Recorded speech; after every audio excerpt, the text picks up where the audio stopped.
One more test before we start recording. Did I tell you I am really bad at singing? Well, now you know. Actually, that wasn't so bad, was it? This is pretty okay.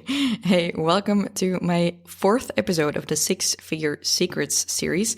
In today's episode, we're diving deep into mindset, overcoming your limiting beliefs, and how you can maybe stop caring so much about what other people think of you. Let's dive in.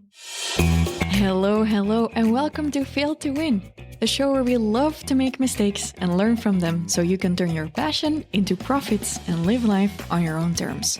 I'm Amy van der Putten from FastForwardAmy, your host and coach, and I'll bring you a new episode with simple strategies every Tuesday. So I started recording this series a couple of weeks ago so we could start talking about how to hit your first six-figure year. And I have the privilege of working with hundreds of clients who are all currently working on their first 1K a month, their 10K a month, and I also recently did a little poll, and I saw that a lot of people are stuck at that 5,000 a month limit, which is why I'm creating this series. And I want to also highlight that I think in today's culture online, you have a lot of extremes. We have the side of people who are talking about, oh, we just need to chill and we need to chill our nervous system and we need to be outside all day long. And they also still often have a lot of limiting beliefs about money on the one hand. And then and by the way, this is I'm not judging anyone specifically or thinking of anyone specifically. I just see these movements online and these videos and reels. And then on the other hand, we have the people who are in a very masculine energy, like hustle, hustle, hustle. And I was actually out with a friend of mine who's also a client yesterday. We went salsa dancing and she said, yeah, I was recently at a seminar and it's such a big difference with how you teach things because you leave so much room for balance and for softness. And I was like, whoa, that is a really big compliment because this is something I've really had to work on. I used to be the hustle type of person. I still work hard. I'm not going to lie about that. But I also really believe that I want to really help people achieve financial independence without losing themselves on the way there. And I think if we want to really achieve things we haven't achieved before, we're going to have to do things differently. So in this series, I'm just inviting you to think of how can I break through my ceiling? How can I challenge myself? How can I reach new heights that I've never reached before? And what's been really inspiring to me is lately watching documentaries of pro athletes. Now, I'm not an athlete. I'm really bad at just sportsing in general. I call it sportsing. But I don't watch sports, but I watch documentaries about sports because I'm always very fascinated by the mindset of these amazing athletes. Let's take Simone Biles, for example. I think greatest gymnast of all times. I watched her Netflix documentary. I didn't know all of the things she had to overcome, and to be able to be so strong mentally, to take on basically the whole world who's against you, and then to still come back to the Olympics and be like, watch me, motherfuckers, I'm gonna do this, is so freaking cool. Which brings me back to you and I, us mere mortals, not Simone Biles. We live in a golden age. We can achieve so much. We have social media at the ready. It is cheaper than ever to get out there and attract an audience. It is easier to make content than ever. I mean, AI is it's just blowing my mind right now. Yet we so often hold ourselves back. Why is that? I think a part of it has to do with planning and discipline, and we'll tap into that in one of the next episodes. If you want me to do that, let me know, by the way. But I think today I want to tap into those limiting beliefs that we lean into because we're hiding from something. And I was thinking like, Amy, why did you say the whole thing about hustle versus the whole not making money part? But I think we often try to hide behind a culture. So for example, I'm a bit of a rebel. I don't like doing what other people are doing. But what I see happening often is like, my peers think, like in the creative industry, my peers have a really bad money mindset or like bad relationship with money. So I'm going to also try to like format myself into that. And I don't want to look too greedy, for example. Or, oh, my colleagues are working after hours, I should also be working after hours. And what I want to invite you constantly is to do what feels good to you. So I am someone currently, I don't have kids, and I've worked hard this year. I'm not ashamed to say that. I've worked really hard on resetting my business in a way that I wanted to build it for the long run, rediscovering my coaching, all of that. And I can also imagine that by the time I have kids, I might discover that I want to work a lot less. I'm kind of banking on that. I'm also building my business to support that. But it might also be that, I don't know, my hormones change and everything changes. And what I also always want to invite my clients to do is to not do what I'm telling you to not do what your parents are telling you to do, but to do what you want to do and to show up in a way that you want to show up. So basically, where I want to get with this episode is I want to challenge you to show up authentically as yourself, not just like in your content, but in your business. And a lot of people think, oh, I don't need to make a lot of money. I just want to, I just want to help people. And then I tend to challenge them, like, why should it be either or? Why can't it be both? And then they grudgingly, like, it's really hard to have a conversation like that. I would also never do that without, like, being allowed to. Like, I'll ask them, like, do you want to talk about this? Can I ask you a couple of questions about that? Especially with clients. So I always ask for permission, like, can we dive into this? And, like, the simple question, for example, if you would tell me, yeah, I don't need to make a lot of money. I just want to be happy. Then I would ask you, why not both? And then what might pop up for you is like, oh, because I don't want to be greedy, or I don't want to outshine my family, or I don't think I'd be able to, or what will people think of me if I make a lot of money? And those are limiting beliefs. And when we are not conscious of them, they can really stunt our growth. So there's a lot of ways that you can overcome these. I teach a lot of these, but I think the simplest way, if you are here because you want to build a 6-figure business, and in the past couple of years, you have noticed that you're not getting past the starting point, because I know a lot of people will listen to this series who actually haven't started selling yet, or maybe you're at that 5,000 a month mark and you're like, why am I always stuck at this thing? Why am I restarting every month? Why can't I go further ahead? It might be because you have limiting beliefs in your head. It might have to do with money. It also might have to do with that you are telling yourself you're not good at certain things. So for example, I have always considered myself to be a fairly messy person, and my environment now also thinks I'm a fairly messy person. But I've recently been challenging that, and I'm actually not that messy of a person anymore. My house isn't that messy. I tend to clean up a lot of stuff. And to be honest, if I do make a mess, I'm really annoyed by it because I don't want to be that person. I've really been like leveling up that identity. And one of the first things I had to change is, well, I got to stop saying I'm a messy person if I don't want to be a messy person. And you might be saying, I'm really bad with money, or I'm bad at selling. So I want to invite you to have a look at that self-talk. Where are you limiting yourself just in your self-talk? I'm bad at tech. I'm too old for this. I don't need to be making a lot of money. I hate money. I'm not good at sales. Or I'm too old for Instagram. I'm not good at writing. These are all things that are not really objective. They are really, really subjective, and we get to change this. So what I'm going to do is I'm going to invite you to do a little exercise, and I'm going to ask you to grab a piece of paper. I have some pieces of paper under me. I think you can hear it. And you are going to write your really big goal in the middle of that piece of paper. So you might write down, okay, my year of 100,000 euros. And then I want you to basically pause this podcast, maybe do it after the podcast. And you're going to sit down, you're going to turn off the phones, you're going to put the phones where you can't see them, no laptop, like grab a coffee or a tea or whatever. And then I want you to write down 20 things that pop up as you see that goal. Things that give you fear, maybe you can't achieve it, maybe, maybe it might be, what will people think of me? You write that down. Holy shit, that's a lot of taxes I need to pay. And you're going to just sit down until you hit 20 things that frighten you about that goal. And then you're going to realize how much shit is in your brain and how much shit is in your self-talk. And I have this too. I had this, for example, about being fit. I had a lot of fears about if I'm like, I was rich, I'm rich. It's uncomfortable to say. This is something I need to work on. I am rich, if in society standards.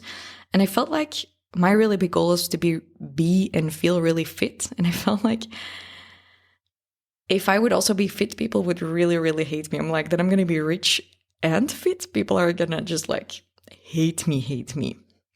And those are the things that popped up. So what you can do is you look at that goal and you start drawing a mind map, and you really challenge yourself and you just ask yourself these questions like, what am I afraid will happen once I reach my goal? For example, people are going to gossip about me. The money might get taken away from me. I won't be able to hold on to it. Or what am I afraid of that I can't do in order to reach that goal? I won't be able to be consistent enough. Okay, so that means that we have a lot of self-doubt about your discipline, for example. So just brainstorm about all of the fears that pop up. And if you have a hard time doing this, what you can also do is, let's say you write down something like, what will people think of me? And then you ask yourself why. And you make a little side arrow and be like, okay, why do I care about that? Or why am I afraid of that? What will people think of me? My family will feel like I'm too good for them. Okay, so why do you care about that? Well, they might love me less because I start making more money than them. It's never really about the facts that we write down. Once we get to the points of feelings in exercises like these, we really start identifying what's blocking us. So why is it important to do something like this? And you can just, I'm assuming 80% of people who listen to this aren't going to do this, but I do want you to do that exercise. And it could also be you're listening to this episode and you're sitting in the car by a stoplight and just simply ask yourself the question, why can't I hit 100,000 euros a month? A year or a month. You can do the exercise. If you really want to trigger yourself, do it by 10xing it. So for example, why can't I hit 100,000 a year would become, why can't I hit 1 million a year? Or why can't I hit 100,000 a month? Because if you make the goal way higher, you're going to bump into bigger triggers and bigger limiting beliefs. So I do this, for example, for 10 million. And one of the first things that would pop up for me is like, there's not enough people. And you might have this, you're like, there's not enough people to buy that from me. My market isn't big enough. My niche is too small. Okay, is that true? Then we can go and find out facts and be like, oh no, the facts are that there's like hundreds of thousands of people who have a business, for example, for me in Belgium and the Netherlands. So basically, that's bullshit. One of the easy ways to debunk your limiting beliefs is to use facts over fears, is what I teach my clients. So if you have limiting beliefs and you write all of these down, how you can then start like breaking them apart is by tapping into your past and being like, okay, so for example, this could be, okay, when have I felt like, there's not enough people to buy something? And have I been proven wrong? Or when have I felt like, I can't do that? And then have I been proven wrong? For example, for me, when I have business goals that really scare the shit out of me, I'm like, I don't know if I can do that. I think back of when I had my exams in university and also thought like, I'm not smart enough for that. I don't know if I can do that. And then I proved myself wrong because I did do that. I did have really good exams, for example. So those are things you can do. You can start debunking them by things you did in the past, by looking up facts. Like if you think something isn't possible, look it up. Is it really not possible? Or do you just think it's not possible? And also by looking at someone else who has achieved what you want to achieve. So if you'll go back a couple of episodes in the beginning of August and of July, I think, I published an episode about jealousy and comparing yourself. And one of the biggest things that I always teach is if you're jealous of someone and you're comparing yourself or you're thinking, but they already did what I want to do, and you're like, this means I can't do it, then maybe we can twist that. And maybe we can be like, if she did it, it means I can do it too. So what are your limiting beliefs? Is it that you were told in high school you're not smart enough? Is it that you were bad at mathematics, which is why you think you're bad at money now? Is it that you're afraid you won't be able to keep the money? Is it that you're going to make more than your partner and you feel like that would be weird? Is it that your parents or your in-laws are making fun of you because you're making videos online? Is your limiting belief that if you're too successful, people won't love you anymore because you're taking up too much space? Because personally, that's something I've had to deal with. And it's that I have a partner now who is extremely accepting of who I am. We did this exercise yesterday. I saw this video online and it was like 3 questions to ask your partner. And the third question was asking each other, we did this over breakfast, of like, what is something you feel your partner hasn't accepted about you? And we asked each other this question and we both said nothing. And that is incredible. I feel like it's incredible to be in a relationship where I don't feel judged for any of who I am. And I also, I get tears in my eyes and I'm saying this, but that has taught me so much about so many patterns, limiting beliefs, ceilings I've had throughout my life, from people judging, from people doing all sorts of things, from partners. And it's not until right now where I'm in a relationship with someone who's so 100% accepting of who I am that I realize holy shit, this is someone who is not asking me to make myself smaller for their comfort. And that's kind of what I want to pass on to you in this episode. It's called limiting beliefs. These limiting beliefs make you smaller. And I wonder if you're not made to take up more space. Maybe that's online, maybe that's with clients, maybe that's stating the price you want, maybe that's creating that program that you know will change the world. But if there's anything I've realized in the past year is that I was holding myself back from hitting new targets because I was afraid of being seen. And I don't want you to be afraid of being seen, but it really hurts me to know how many of my clients have families or partners who don't appreciate them or who don't respect their new journey online, because I know that a lot of people are going to criticize you when you step outside of the herd of what's normal. A lot of people criticize me. I had this ad that is doing really well. Our cost per lead is really low.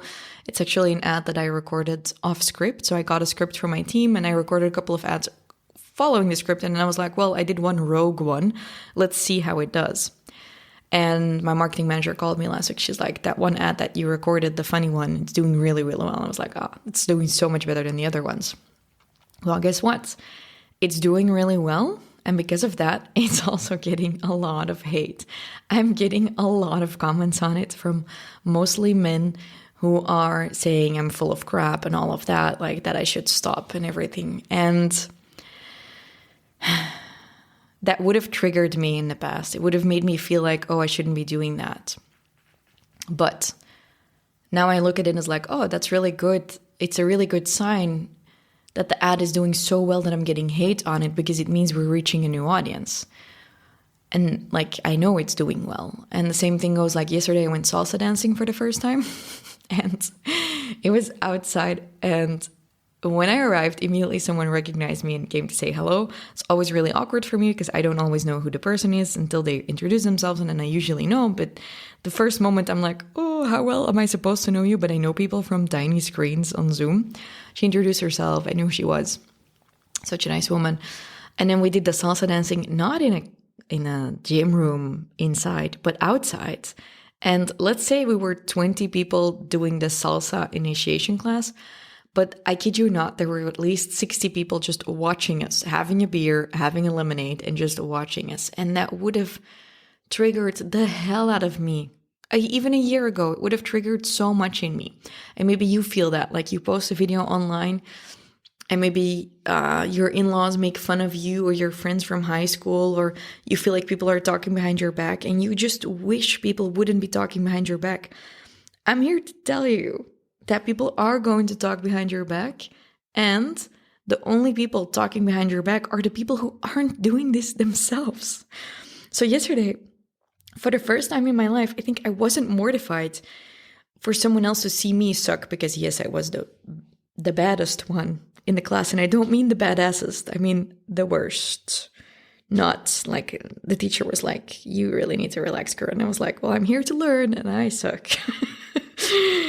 It did not go well. And so for 1 second, I was looking at all the people watching us and I'm like, well, they're probably wishing they were doing this. And now they're silently judging, but actually half of them are thinking, I wish I was brave enough to do that. People judging you secretly, like anytime you get judgment from someone, just translate it in your head to, they wish they were brave enough to do this as well. And I think that's really going to help you. Like, I realize like no one further ahead than me is judging me. No one who's really great at salsa was judging me for trying out my first steps at salsa. No one who's great at making videos is going to judge you for making videos or doing your first launch that has 0 sales. No one badass is judging you. The people judging you are the people not making videos. So I used to take commentary from anyone. And then I realized, like, why am I taking criticism from people who are not doing this, who are not putting themselves out there? This is like the athletes. When I see Simone Biles and all of those women who got so many nasty ass comments, I saw them reading tweets. And I think it was Simone Biles who then said like, well, and this is written from someone who's not working their ass off and being at the Olympics, but just from the comfort of their own home. Like, what have the people done, the trolls online, what have they done? What have your family members done who are judging you? Don't let their lack of scope or abundance or whatever limit what you are doing. So I'm here to ask you, we've been talking for 20 minutes now. You want to hit your first 6-figure year. I can teach you launching, I can teach you sales, I can teach you copywriting, all of these things. But are you going to stop being your biggest enemy? Because this is what it comes down to. Honestly, making 100K is not that difficult. I do that every month. It's not that difficult. It's just selling 100 pieces of 1,000, for example, or having some recurring, like, it's not that difficult. If you will make 100K a year, that's 4 launches of 25K, that's 25 people every 3 months buying a 1,000 euro product. It's really easy. And that might feel triggering too, that's really easy. Might not be easy, but it's simple.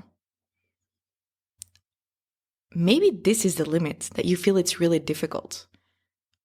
Could you journal about that it gets to be really easy and simple to make 100,000 euros? I think that would be a really great exercise. So overcome your limiting beliefs. Stop caring about what other people are saying. They're not paying your bills. They're not shaping your destiny. If any of the greats would have cared about what people thought of her, they wouldn't be where they are right now.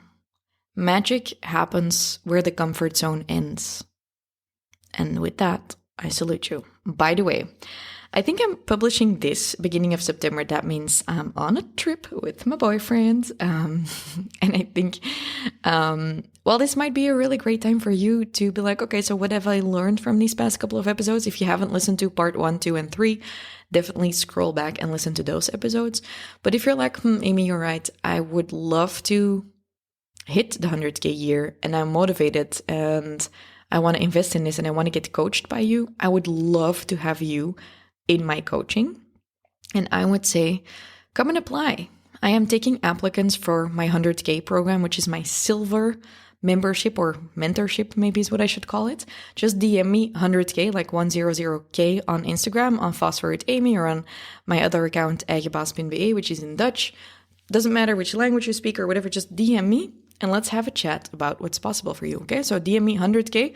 Let's talk. If I'm not there, my team will follow up, but usually you just reach me. And next week, and as I said, I'm a bit unsure about exactly when this is airing.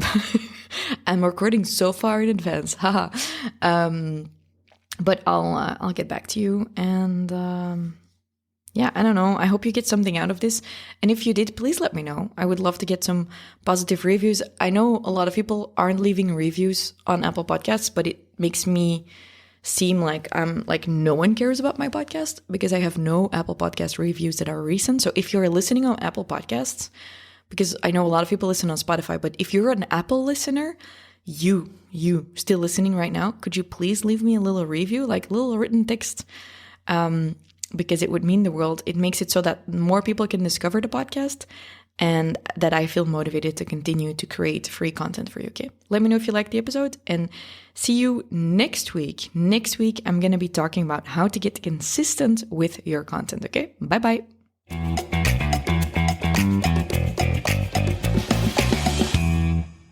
Hey, before you go, I have something really exciting to share because in the last year, I have been lucky enough to have clients fly all over the world to work with me. I've been selling out my mastermind programs and people have just been literally messaging me, hey, how can I work with you? And some would say that's luck, but it's actually not luck. Over a year ago, I decided to build myself a system that would allow me to be offline, plan content ahead, and just get leads and sales in every single day. And for the first time ever, I am opening this up to teach other people how they can build their own marketing machine. So this is called my authority system. And in 90 days, I can teach you how you can become the go-to expert in your sector who everyone wants to book. We're talking getting premium clients in who want to pay you in full. We're talking premium clients who pay your worth, who don't negotiate your prices. And you are finally going to be the one who gets invited to the podcasts and the events and all of that. Now, this program is only available by invitation and spots are extremely limited. And the first people who sign up will also get a discount. So if you are tired of being the best kept secret in your industry and you want to become the authority, message me invite on Instagram and I'll send you an invite to the closed list, or just simply go to the link in the description of this episode. Trust me, you don't want to miss out on this one.